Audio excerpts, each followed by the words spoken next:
Salut les amis, j'espère que vous allez bien. Aujourd'hui, une petite rentrée très sympathique. Nous avons rentré du Saturn PAL FR. Du coup, c'est pas tout le temps qu'on rentre ça. En général, du Saturn, on a plutôt du japonais. Donc là, on est content parce qu'on a de quoi faire un petit rayon. Il y a un petit peu de tout, des jeux de combat, du Doom-like, des jeux de sport, jeux d'aventure, plateforme, voilà. Je vais vous présenter un petit peu les jeux qu'on a rentrés. On va commencer par les jeux de combat avec le X-Men. Voilà, très belle jaquette. Bon petit jeu de combat pour les bourrins, ça. Si vous aimez tout ce qui est combat avec max combo, instance, très très bon jeu le X-Men, voilà, pour du fun. Après moi je préfère quand même les Street Alpha.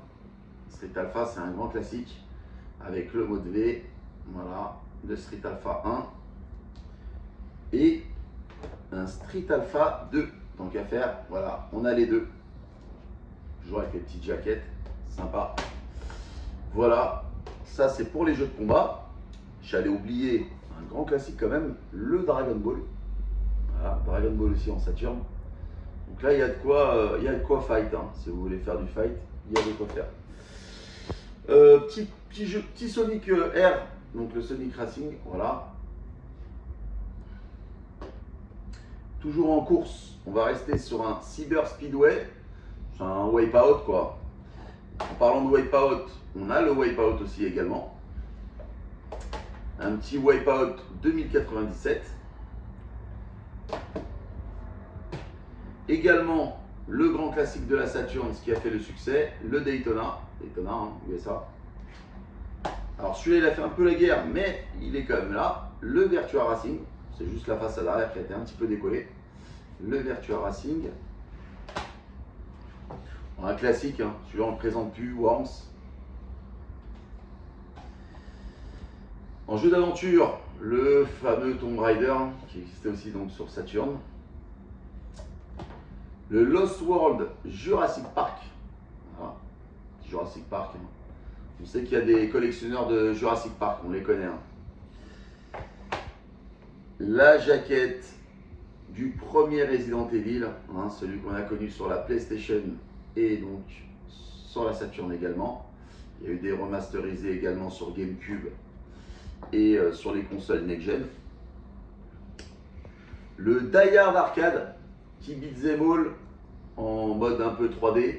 Voilà, celui-là, on se rappelle de Piège de cristal, hein, c'est le petit clin d'œil à Bruce Willis. On reste là dans de la plateforme avec Night Into Dreams, voilà, le Night, hein. Très beau jeu de plateforme qui a fait un petit peu le succès sur la Saturn. Le Space Jam, voilà, de 1 à 6 joueurs, avec le fameux Michael Jordan. Un petit Panzer Dragon, celui-là on n'oubliera pas, hein. Plusieurs versions ont été faites aussi par la suite, notamment le Panzer Dragon Horta sur la Xbox. Le Panzer Dragon 2 également disponible. Voilà, j'avais dit, hein, vraiment des petites pièces très très sympathiques. Pour ceux qui aiment les Doom-like, un Exhumed en mode zombie à l'époque des pharaons. Celui-là aussi il avait un petit peu marqué à l'époque. Le grand classique, le Duck Nukem 3D, qui a été fait plusieurs épisodes sur la PlayStation d'ailleurs. Le Doom, voilà, le Doom. La fameuse jaquette d'Alien Trilogy, celui-là aussi on n'oubliera pas, le Alien Trilogy. En puzzle game, un Bubble Bubble. Et oui, ça c'est pas courant, on ne le voit pas souvent. Le D, voilà, D, on ne l'oubliera pas non plus, également sur PlayStation et je crois 3DO. Sega Rally, encore en course de voiture, celui-là j'ai mal trié. Bon, ceux-là je ne vais pas vous les présenter parce que c'est essentiellement du sport, de la course de voiture et le Manix TT, voilà, en moto. Et on a gardé le dernier, The Story of Thor 2, voilà. Très très très bon jeu d'aventure pour ceux qui connaissent. Voilà les amis, de quoi s'amuser. Puis après, c'est un petit Counter-Strike, un Command & Conquer. Voilà. Donc là, pour les petits collectionneurs de Saturn, il y a de quoi faire. Et je vous dis à très bientôt pour les prochains arrivages. Merci à vous, passez une bonne fin de soirée.